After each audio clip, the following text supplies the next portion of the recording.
Just because we are at the event, husband first, father second, and a comedian third. That's me.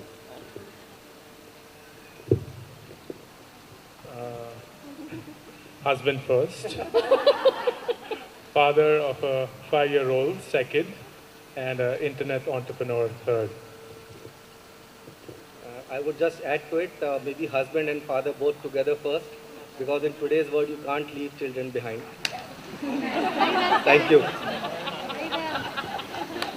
Then I would say mother first, and then a wife, and then trying to figure out what I really want to do with my life right now. I will say grew up in an all-boys household, now live in an all-girls household. So a learner and a serial entrepreneur. And, I think he's learning well. A mother, 2 children, 10 and 8, and a storyteller, I think. They're all going to be storytellers today. So I have a confession to make. I'm going to start with what is considered to be a very bad word in my house. And I didn't know it was going to be such a coincidence. So one of the worst galis my husband and I give each other is I'll look at him and I'll say, "Mera boyfriend na husband ban gaya hai."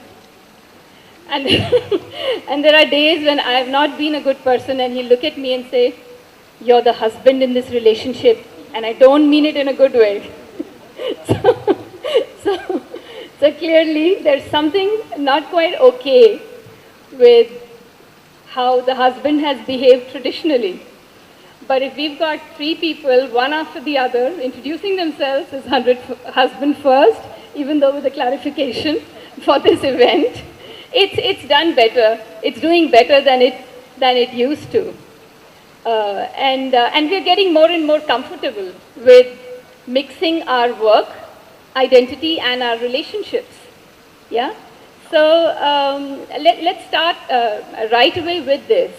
We've all grown up, with a generation of parents where work and family life were separate compartments, quite tight. Very, very few of us have known the work from home parent or have been to as a child to the parents' workplace and played around in the day like many of our children now do. How have we reached this comfort where we are being able to blend what we have learned as a parent, who we are as a parent, with who we are as a professional? Would you like to start?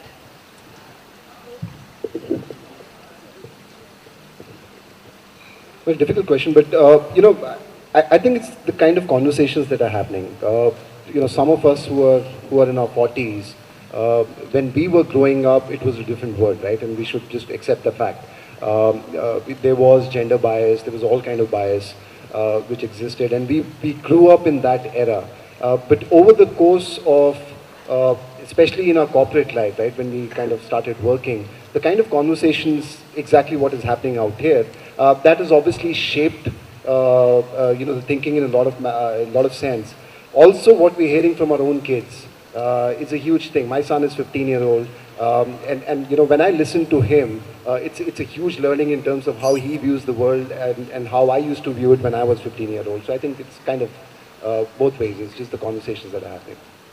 Ankur, your son is 5, and you've been writing this blog. I've spent a lot of time reading your blog, actually.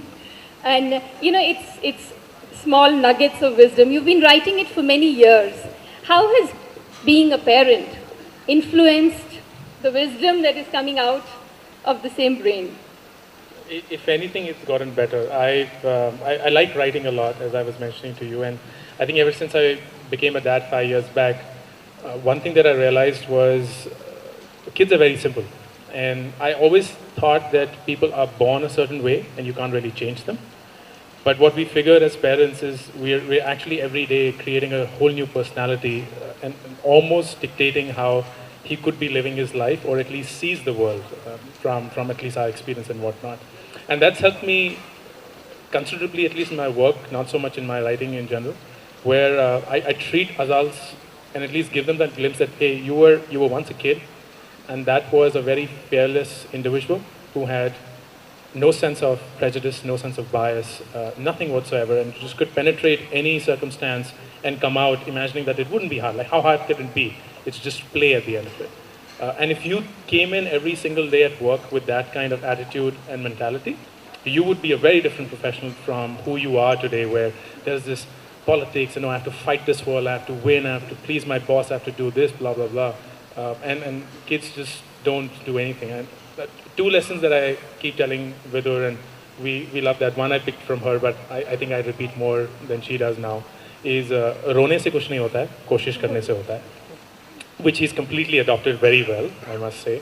But there are occasions where he starts crying, and then I came up and whenever you want to tell something and you want to do something that you think is very hard, just tell your brain that you have to do it.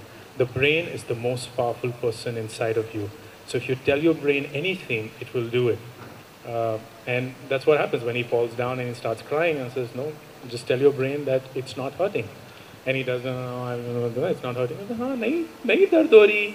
So I was like, okay, great, no, that worked. So it's almost the same thing that I keep telling my colleagues as well. Like, don't think that you are going through agony, because you have no idea that it's not agony at all. It's just circumstance that you have to tell yourself you will come through, and have faith like a child. Yeah, I have to add, I'm a mother of 3 daughters. I have 3 children. And really one of my first experiences as they began to grow was recognizing myself as a child. You know, looking at them and saying, this is who I was. And knowing that every other thing that I am today is acquired. And I can change that. I can go back to that fearless person, I can give up this fear. And when they are afraid, you know, then it's vice versa. I can talk to them and say, look, I'm equally afraid. You have an exam tomorrow, I have a panel to moderate. Let's just do this. There's nothing much to it. Saket, what about you? You were sharing with me. A lot of you, when we were chatting before the panel started, have said, you know, I'm a workaholic. I work all the time. But how the kind of workaholic you have been is influenced now by the fact that you have young daughters. So as I was mentioning, earlier I was just workaholic. Now yes, in office I am workaholic, but at home I am homoholic. So it's changed. We have a new term here, a homoholic. Yeah, so it's changed quite a bit. Earlier, even at home, I used to carry work. Now, I try not, first of all, I'm not carrying any work at home. That's for sure. I try not to take my thoughts, working thoughts also at home, which sometimes I am able to.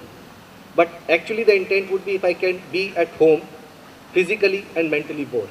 That's the journey which I am undergoing at this point of time. And I think credit of that goes to the kids which came into the life, and there was an expectation. And as I was mentioning, that the expectation was not in words, but I could sense. And initially in my early days when I had my first daughter, that time, yes, I was not able to kind of devote that much of time. But as the life moved on, when I had my second daughter, at that point of time, I was able to spend much more time with her. And I repented not being able to spend time with the elder one.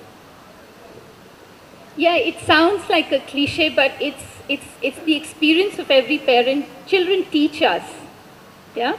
So when you moved from your 9 to 5, you know, into the independent freelancer work role, what were the learnings that you took with you?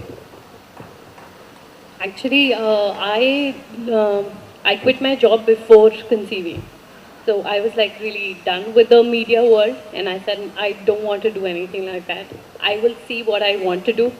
So I will have to say that he was a big support. He's like, quit today, quit today. So then I quit my job, and then I conceived, and I've not wanted to go back to a 9 to 5 job. And the experience is just amazing, you know, of dealing with a child. You know, I keep telling Uncle, when I was working, I just could not understand the word strategy. I was in sales. I said, what is strategy? You know, you have to, like, you are projecting things at the start of the year that I will be doing this much revenue from a certain client, which I don't even know what is his budget is. So, but now when I'm dealing with my own child, we make strategies, both of us. Absolutely. We make strategies. I said, he's doing this, let's do this to make him understand this.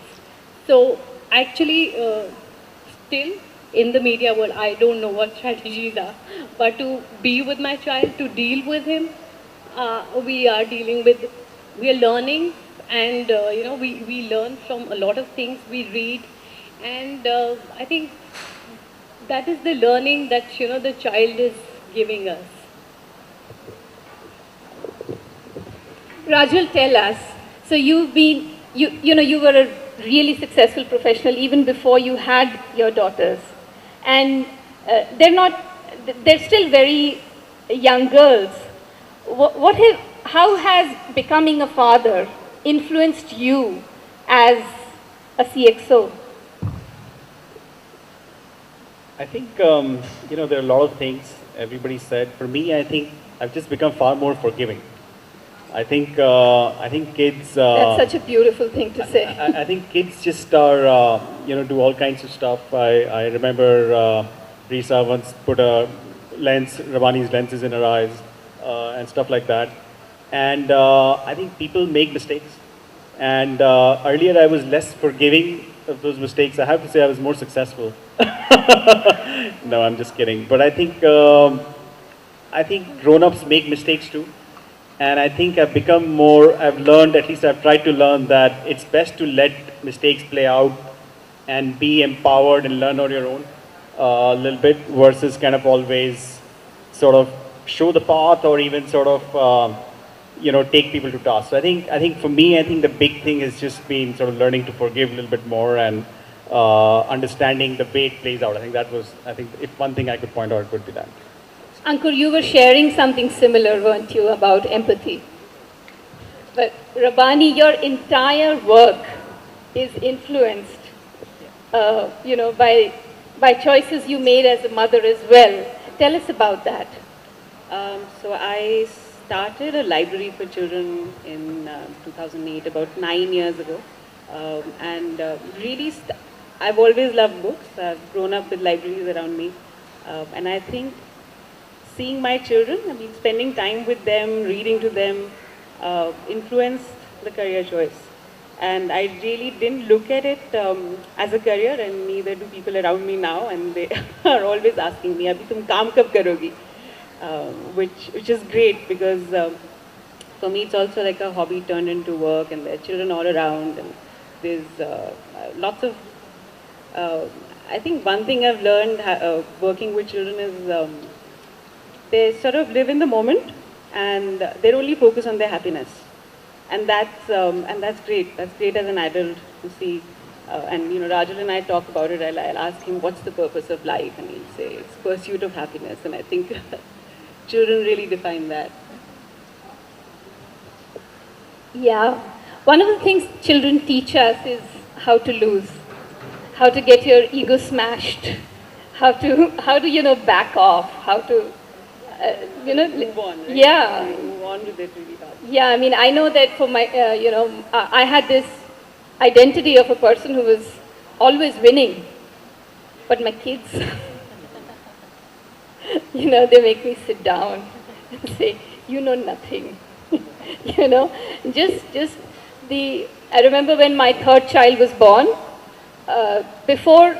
till I had two children, I had the big job, and the house to run, and the extended family, and super mom and super woman, and all these words were things I was carrying lightly. And then I had a third child, and I remember thinking, I was working with a broadcaster, and we had just launched 3 channels of our own at NDTV, and I remember sitting at home and thinking, I feel like my boss.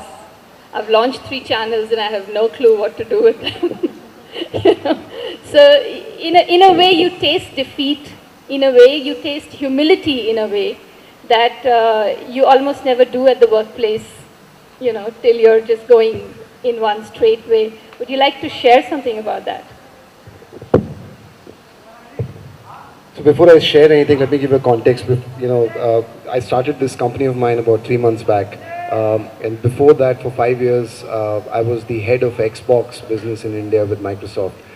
So the losing bit in our house used to be on the console only, pretty much. Uh, but, just coming to this whole notion of how do we deal with kids and what do we learn from them and what can we teach them, in return. For me, what has really worked has been the fact that I have given my son the space and the freedom, and it's very difficult to kind of define that, but it's almost like in corporate world, most of you would understand there's a difference between a boss and a mentor.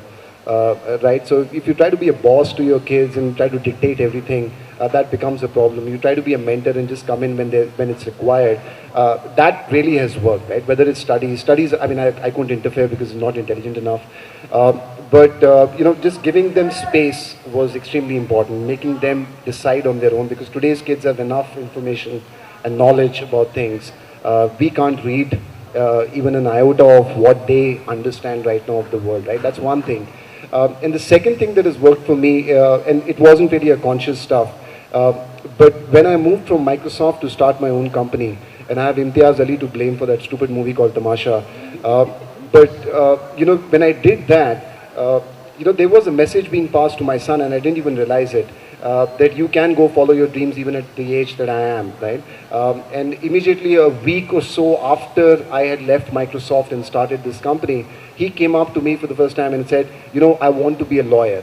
And he's 15, I had never heard that thing before. And we hadn't even discussed his career path, so to say. But he came back and said, I want to be a lawyer and I want to take humanities. Is that okay? I guess what we do as parents is the biggest influencer on the kids. And if we show them, whichever way we kind of can enlighten them through our own actions, I think that's very important. Ankur, you've written about this as well. Yeah? I mean, one of the things that we have to acknowledge is that adult lives are so, till the pressure builds up, they're so unstructured. We can always kind of use the excuse of, I'm really busy. I've got this deadline. I've got, such and such target to meet. And spend all our time and energy doing that till something bigger or more urgent comes up and you just can't leave. And, when you become a mother or when you're a new parent, it just hits you like that. And it's not always a bad thing, because I know that the less time I have, the better I do. I know that the more I tend to structure, and you've written about that as well. If you like to share with us. I realize that, and I'm an admitted workaholic of the highest grade. So I leave for work at 8. I don't have any idea when I'm going to come back. Usually it's 10, 11. But what I've done is, I realized, and this was, I think about a year back, which is when Vidur started going to school, that I do get this 1 hour with him, which is, I get up at 6 and I'm getting ready for school. His bus comes at 7. And that 1 hour is the only time that we get during the entire day. And we end up having fascinating conversations. I've always treated him like an adult, and that's what I keep telling Ruchi as well. Don't think of him as a 5-year-old. Let's think of him as an adult, and let's just see how he responds. So my favorite question to him always is not what you did at school yesterday, but what you learned at school. And I've expanded that to now say, what did you learn yesterday? So aapne kal kya sikha? And he'll always then point out, aapne kal kya sikha, right? So what did you learn yesterday? And I'll just give him literally fairly heavy life lessons. So I remember about a week or 10 days back, I said, maine ye sikha that in life you will always have 2 choices. One will be the easy path, and second will be the right path. And you should always go for the right path, because the easy one will always seduce you to going that down right. And when I explained it to him, we always talk in Hindi. I asked him, so what did you gather out of this? And he said, what I gathered is, when I get off the school bus and head to my school building, I shouldn't cross over the mud puddle, but instead actually take the route that is the cleaner one. So that's it, great. And I asked him, aapne kya sikha? He's like, Akshar Shah. And that's as simple as that, right? Because that's the biggest thing he learned yesterday. But what I realize is their ability to apply what you have gathered as this super strong meaning, and I'm going to blog about it, and people are going to read about it, and then write and saying that my life has changed. This guy just deciphered it in 5 minutes, very cleanly, clearly, articulated it, put it into action, recognized what he had to do, and just moved on. And I think it's not necessarily the quantum of time. I at least don't have the luxury of it. And I know I'm in the middle of a lot of things that I have to get done. But whatever little time I do, I would never coochie-coo him or just snuggle and just pretend I'm this nice protective dad. But as was pointed out, will be like this great mentor. I'd love to play Xbox with him finally and get defeated. But yeah, that's how I think about it. And it's also true that when your son wants more time from you, he'll ask for it. And he rarely does, because I think he knows of me as the weekend dad. So, like whenever he draws the family, he will always have Ma, Vidur, Papa, mobile phone. He'll always have me with a mobile phone. He'll always draw me with one. So yeah, I think he knows who I am. Well, my daughter went out of the house on the sidewalk, and she used the sidewalk chalk, and she made a father and 3 daughters and lots of flowers. And I walked up to it and I said, where's Mama? She said, she's inside with the laptop. so that was a lesson in itself. That you never come out when it's leisure time, because that's when you're running to your deadline. But the same thing, Saket, when you decided that, I've been a workaholic and now I'm also going to be a homeaholic. And you're the CEO of your company. How does it, how does this trickle down? How are you able to give, validate for your team that you can also switch off from being a workaholic? That in this company, we can actually, you're not expected to be available all the time, because you've done that for yourself. I think a couple of things. First of all, as a policy, we try not to interrupt in the home life, as we say. So if somebody is off from the day, as a process, we are not supposed to kind of touch base unless there is a crisis somewhere.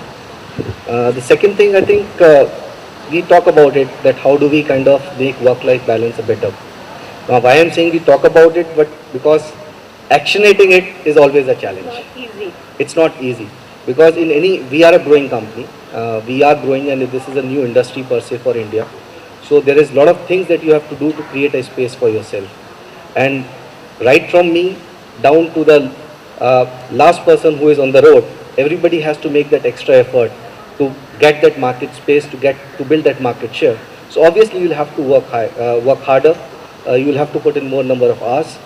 But as I think it was just mentioned, that whatever little time that you get with your family, can you be with them physically and mentally both, and spend that quality time? I think that's the key. The other thing I think which we talk about is also how do you do the expectation setting right? Because at different points of your career, you would be busy with different types of things. So within your family, within your office, within your peers, how do you do that expectation set right? And once that is done, you know that this is what is expected out of me, and then you deliver on it. Because otherwise what happens is you are delivering on something what the other person is not expecting, and you will keep on thinking, oh, I'm doing so much for him. That holds true both for office as well as home. Rajul, you were talking, Sari introduced you. She said Rajul Garg is discovering gender conversations.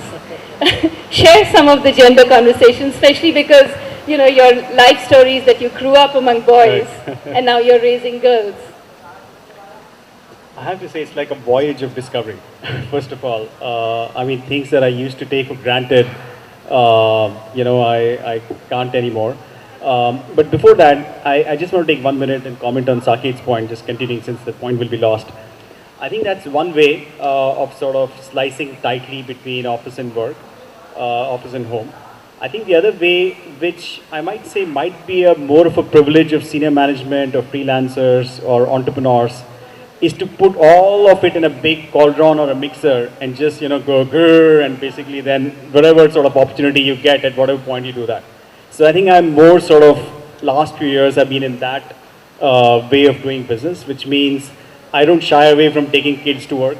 if I have to babysit them, I would just take them with me, and they love that, by the way. Must do, I think, all dads and moms, if you can. I don't shy away from taking my laptop to their school or sort of whatever it is. So, I mean, before coming here, I picked up my daughter from school, made a few calls, went home, came here. So I think that's the other way, because the technology today allows you, in many businesses, you can do a lot of stuff from wherever you are. So I think that's the other way, to just mix it all up and just pluck it out whenever you need it. But to your specific point, I think there's just so many things, I think, between just boys and girls. They are truly like the color green and blue, like Taru said. They're just very different. It's the earth and the sky, whichever way you call it. So it's no one is better, but they're just very different. That's what I'm discovering. I think just emotionally, physically, obviously, and just every reactions are just very different. But it's all fun and in a good way. I mean, I think it's just fantastic. So you're a business mentor, and your wife's got a small business of her own. How has he been, how are you able to translate some of the things that you would, say to somebody who meets you professionally, to somebody who's working in your personal space?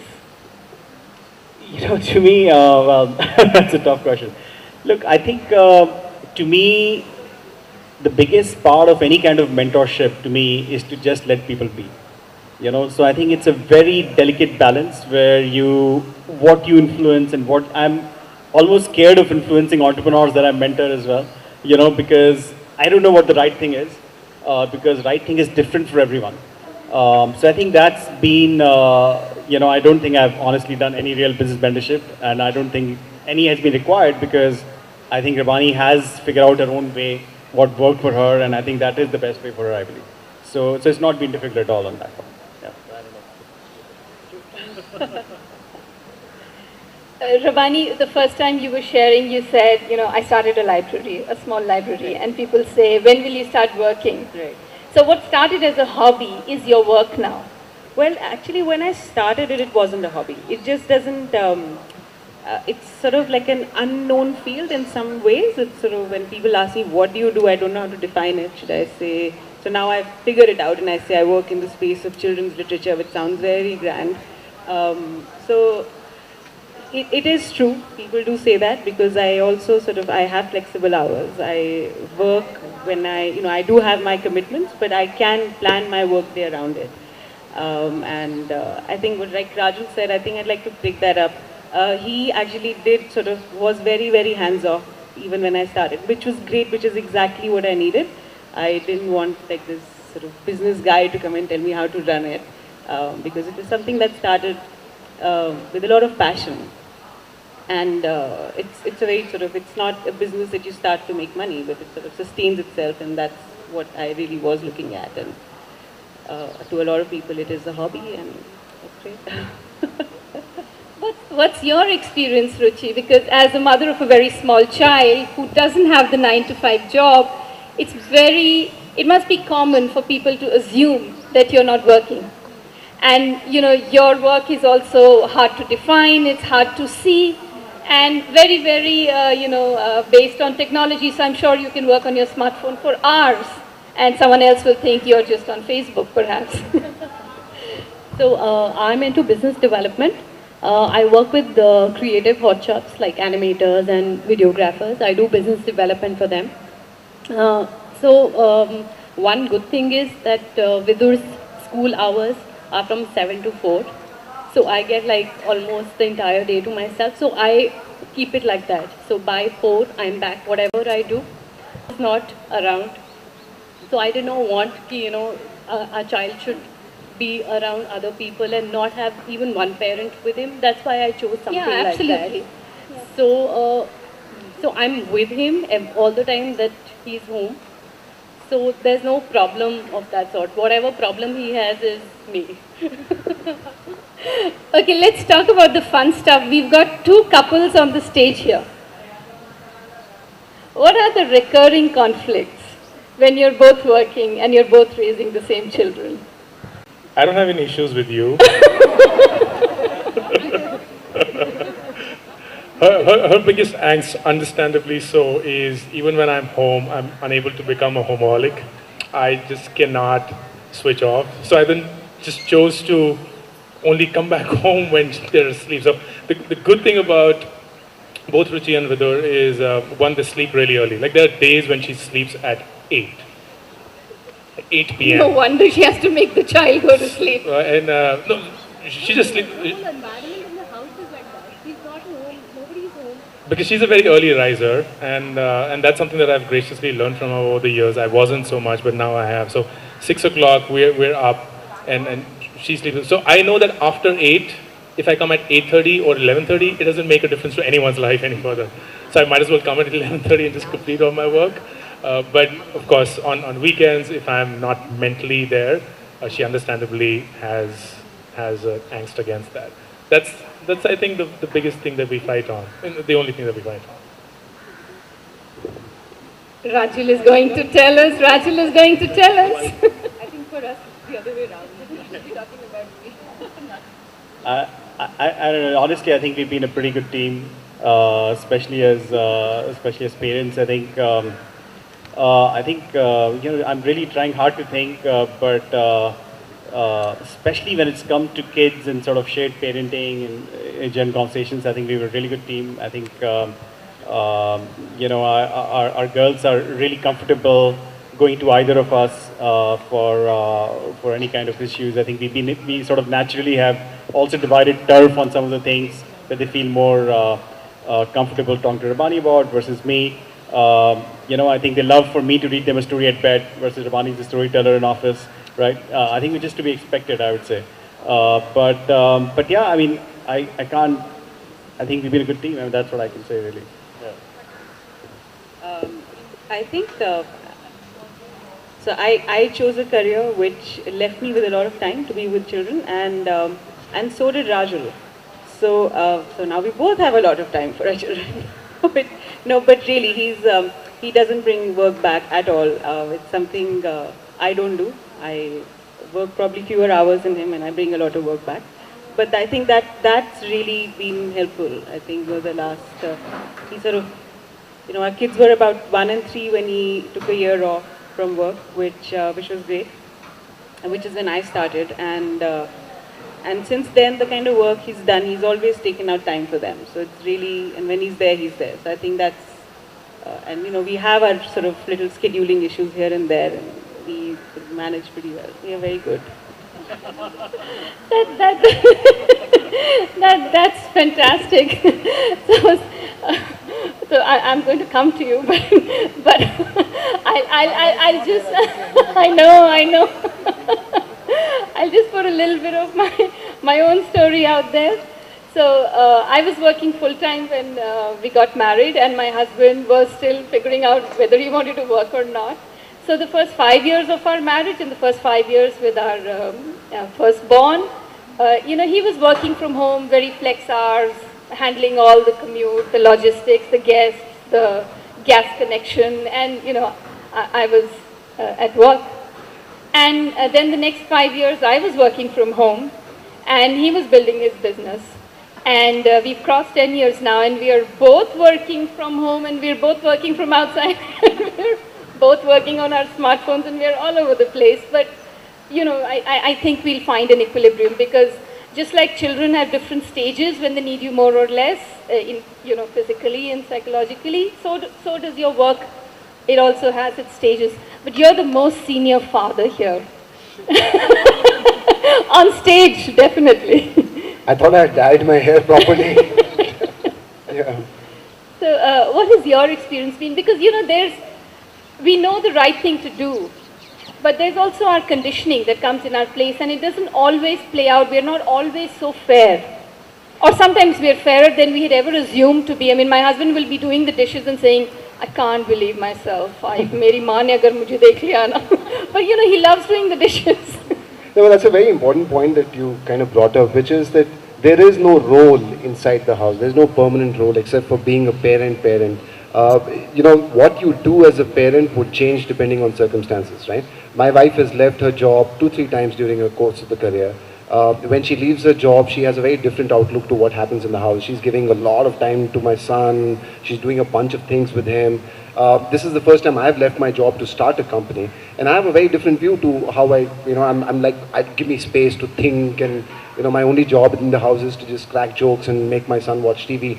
But it depends on situations. When she went back to work after a 3-year sabbatical kind of a thing, it was very clear that she has to catch up in the corporate world, and she has to do a certain thing. She'll have to put in those extra hours, and it was kind of, it's not something that we sit and discuss over a dinner table saying that, hey, now your role is changing, but it works well when the other person, be it a husband or a wife, takes up the responsibility without saying it, just takes up the responsibility and say, I understand what the situation is. I need to play the major role out here, right? And it's essentially time. There's nothing else. It's how much time you can give. But it's interchangeable. It's nothing defined. There's no set formula to it. Nobody can kind of say that these are the 10 things you do and you're a perfect husband or a father or, a wife for that matter. Okay, let me talk about privilege. Yeah, one of the reasons we are all able to have flexible work roles, and also we are able to, make very, very radical personal choices in terms of when we quit work, when we join work, how we work, is because either we are senior enough in the industry that we have chosen to be in, or, there's education, there's financial backgrounds, how can stories that we are telling here, how can we hear more and more of them? Like you said, it's hardest for people in middle management. It's even harder lower down the rung. How can, the larger scenario change? I mean, which is essentially what SHEROES is all about, is it's changing the paradigm, the mindset. From a career perspective? I think from an attitude perspective, in terms of, even social change. For and I've spent about 18 years in corporate life, and worked with some very good companies, right, who spend a lot of money in giving you training programs on leadership and stuff that you can do to improve your life. In these 3 months that I've worked on my own company, I've realized one thing, and this should go for everyone at whatever stage they are in their career. If you want to do it, just do it. Right? There is no right time, there is no support system. You will figure out things on your own once you take that step and just jump. And that should, for me, that's the biggest learning.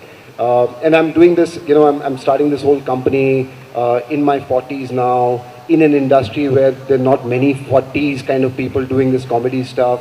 But it was just something that I wanted to do. It was a passion. And I realized that, at best what will happen is I'll fail. And you're right, in certain sense, there is this confidence that you can always do other things.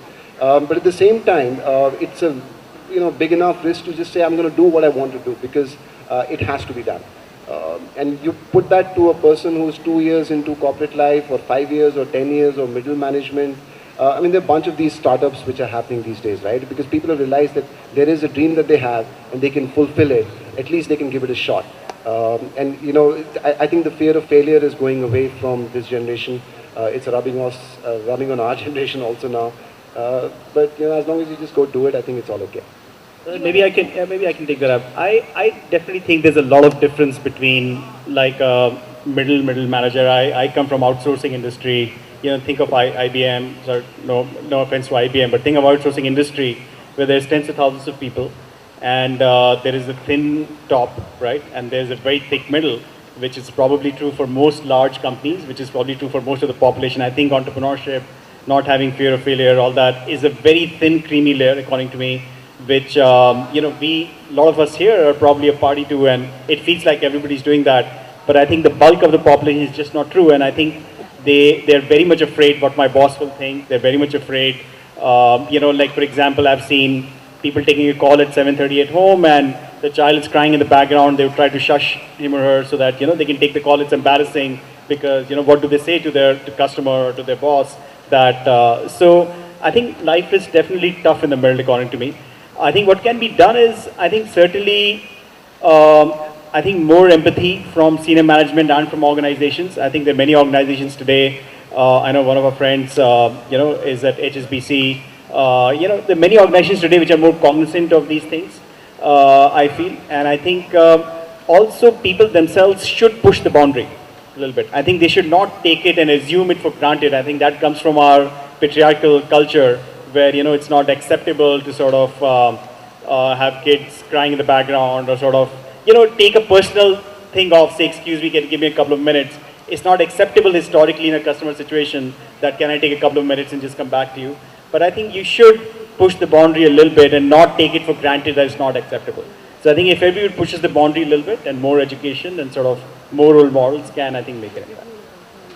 Yeah, and I think to add to that, a lot of, just sharing, just going out there and sharing your story, talking about things that you're comfortable with that was supposed to be taboo, a couple of years ago.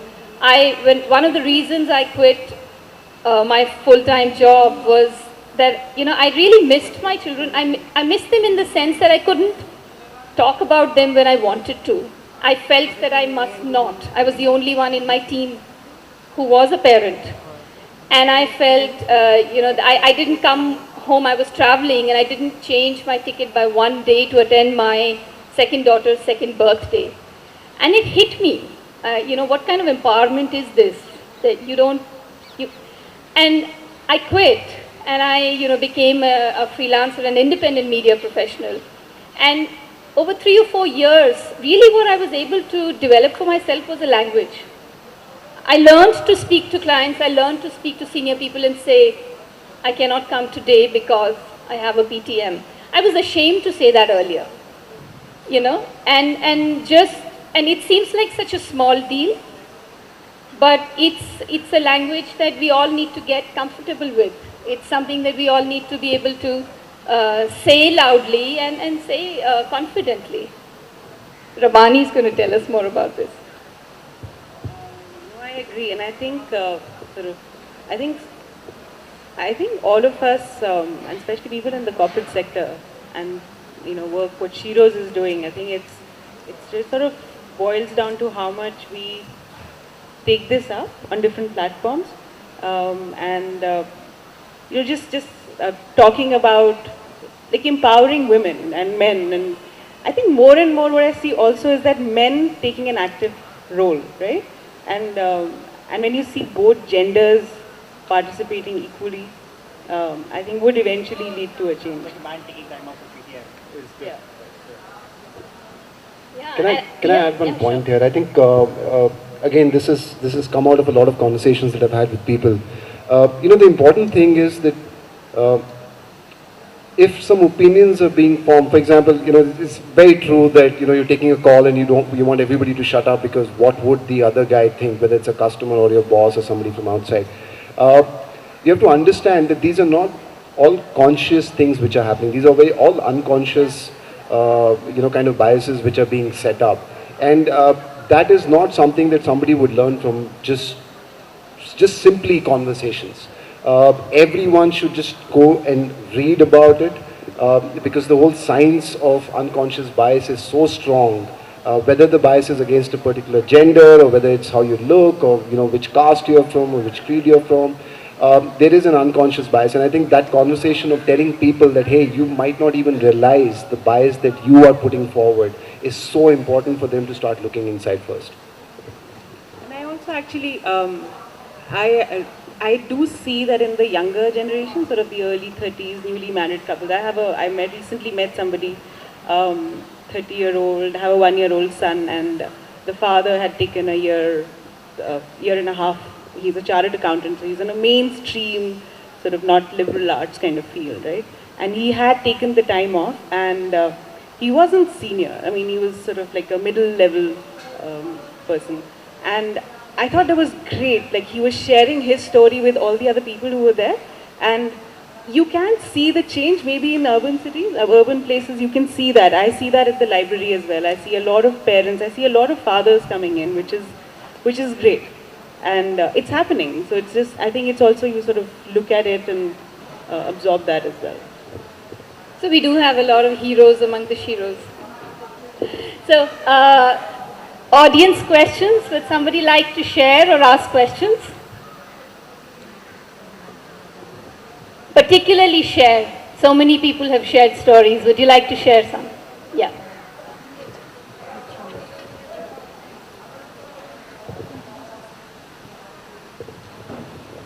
Hi, I'm Riddhi Sethi. I'm doing my PhD in the area of childcare arrangements of parents working in the corporate sector, specific IT. So it's more of a comment rather than a question. I'm very happy to see that you're able to see through children's drawings and see what they want to say. So I've had a lot of conversations with children, and they do understand the pressures of work. They do understand phone calls. They do understand. In fact, I asked the child, why does the papa come late? She said, because he has meetings, mama doesn't have meetings. Of course, the mama has meetings, but that's his perception that, okay, my father can come even later, but my mother will be here by 5 and 6.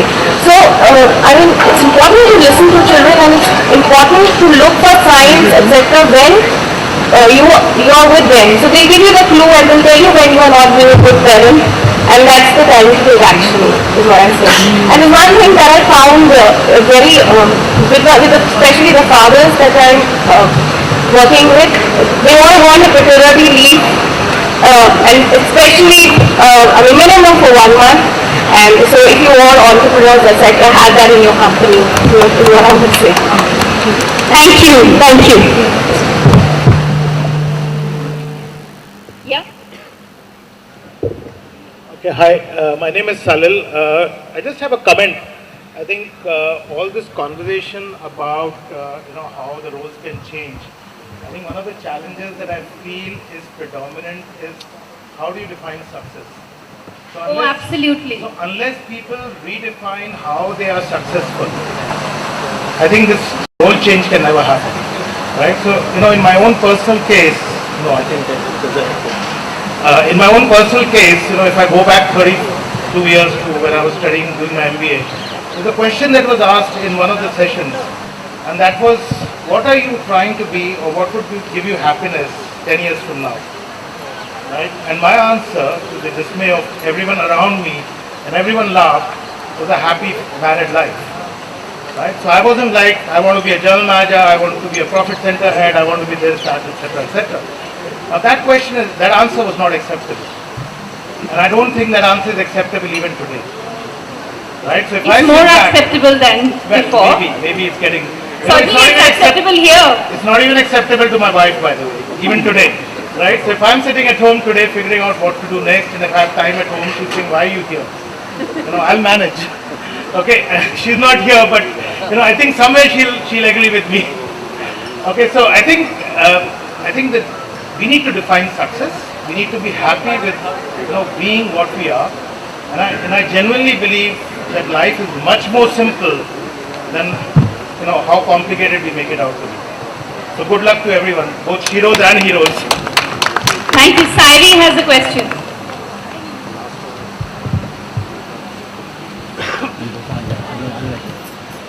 Anyone in the panel, actually all of you can sort of take a shot at it. If you were 21 today, would these be your choices again?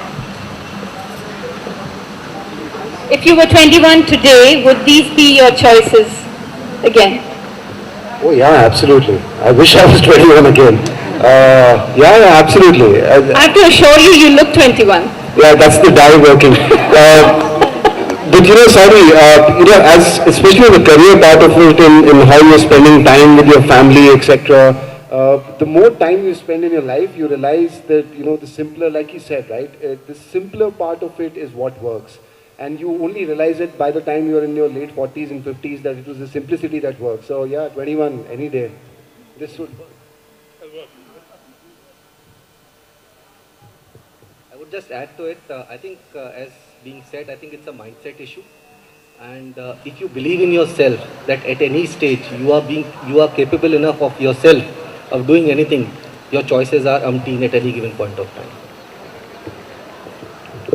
I would like to add something. I think giving up your job and doing something of your own, that gives you a lot of freedom.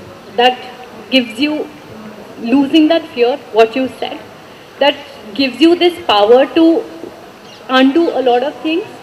And I don't think so at 21 I used to be so fearless, like I am today. So anytime, I would love to be like 21 and be the way I am right now. Yeah, I'm pretty sure if everything was the same, it would be the same choices, pretty much. Yeah, I mean, I think now I know way much more. So I think if I knew this much when I was 21, there'd probably be a different choice. Yeah. But if I knew as much as I knew when I was 21, it was exactly the same choice. You're probably more fearless at 21, right? Right. So you'd be probably more fearful. I think so. I think, but it's been sort of, I think not knowing things at 21 has also been great, right? So you sort of meander through life, and then at sort of 40 you feel like, oh yeah, I made the right choice. I love what I do. I really, really do. And I don't know if I would have been happy with this choice at 21. So that's probably come now. So I have, yeah. Yeah.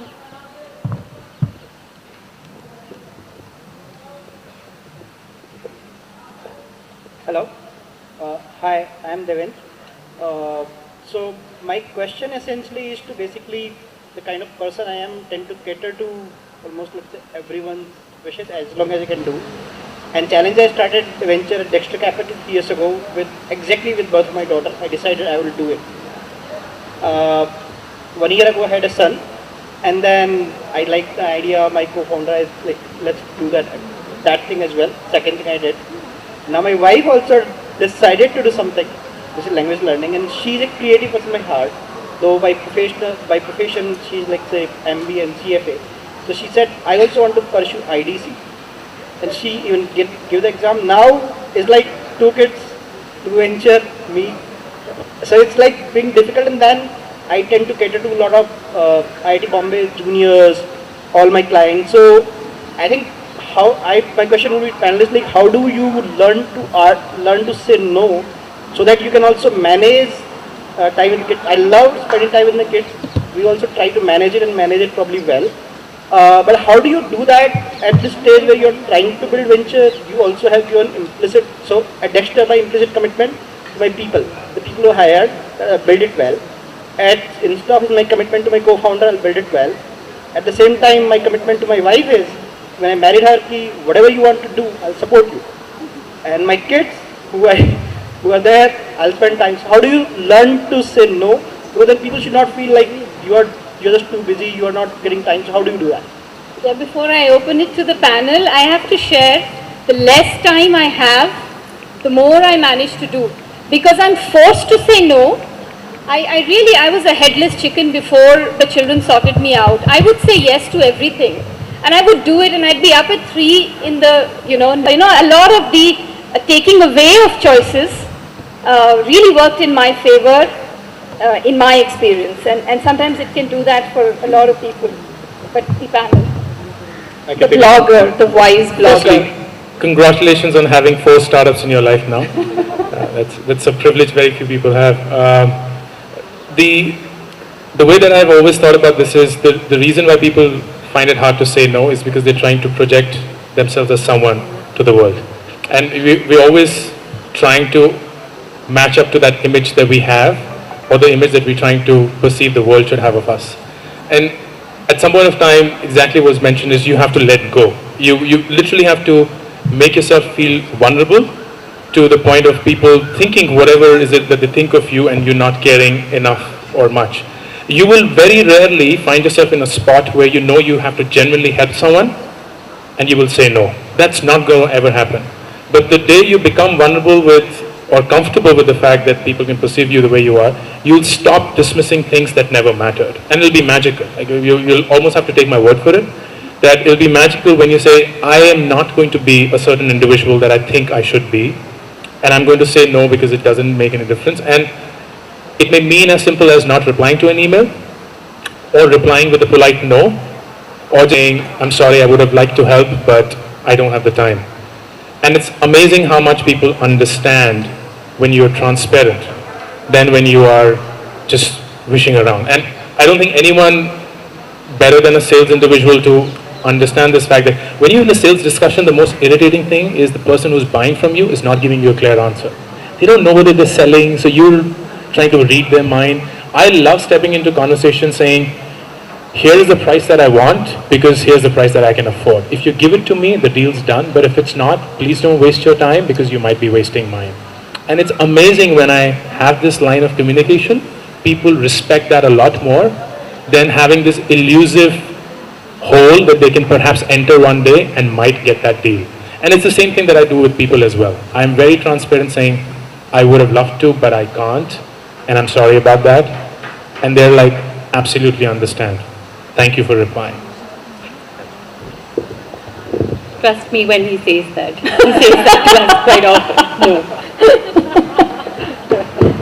Can I also add? Yeah. I think people underestimate the amount of time that is there. I think there's plenty of time. I mean, I always give the example that you take anybody's example, you take President Obama, you take Modi, you take any sort of Gandhi. I mean, or look closer to sort of closer to home examples, right? People, maybe you may have idols, mentors. People just get a lot done, you know. So I think there is plenty of time, really. I think a lot of it, in my experience, actually, and you know, it's boring, but it comes down to just discipline.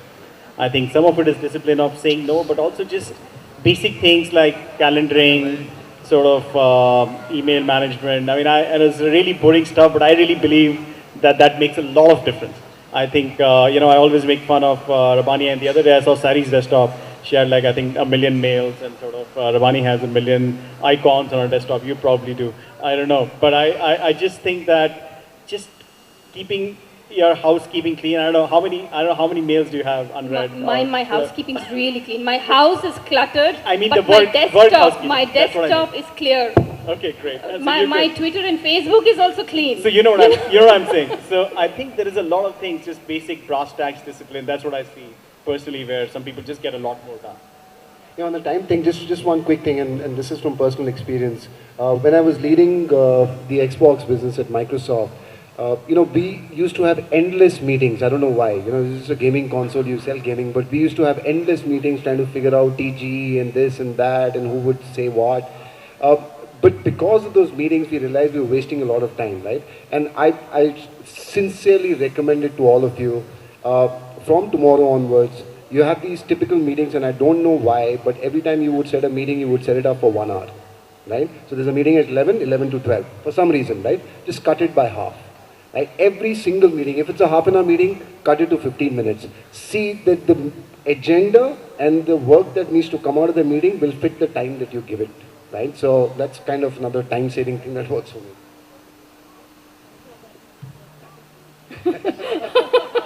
Yeah, you finally got strategy. So you've been a great audience, and there's a very wonderful act that is going to follow us. A young lady from Mumbai, following her heart. Can I ask a question, Natasha? Sorry to play this ball sport here. Yeah. Quickly. Hi, good evening. My name is Deepika, and I'm perhaps going to be the spoil sport here, but Sairi knows the work that I do. And I thought since it was a men's conference, it was perhaps important to talk about a problem that men are facing today. Why we talk about shared parenting when everything is rosy well in a marriage, we have discussed it quite a lot.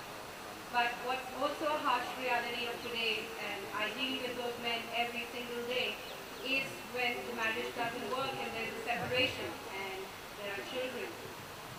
How should adults behave when there's a separation and there are kids involved?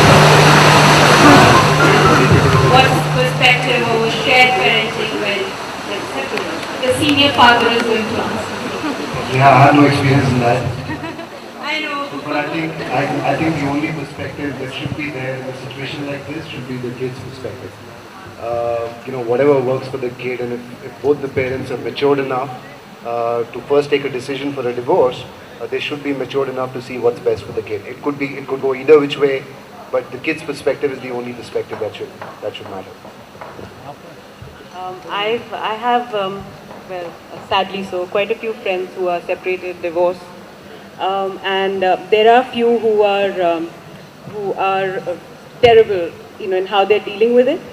But I do have friends who are dealing with it very, very maturely. So they have their angst, they have their share of fights, but it's very clearly defined. Like, I have a friend who takes care of her son Mondays to Fridays, and Saturdays and Sundays the father comes in, and they really do put the kid first, they still have, she will say, oh, my Friday night is gone, or he'll say my Saturdays and Sundays are gone, but it's tough. I've only seen very few examples of sort of happily doing this. Usually fathers are at the receiving end, unfortunately. Huh? Usually fathers at the receiving end, unfortunately. I wouldn't say that. I mean, I've actually had a father who is the primary take care. He's the primary parent, and I have a friend, and she's the mother. I mean, the mother is the primary caregiver. So I've had both, and I've seen that it can work, but I've also seen terrible, horrible fighting, right? So I have seen parents who can do it. But they have to put the child first.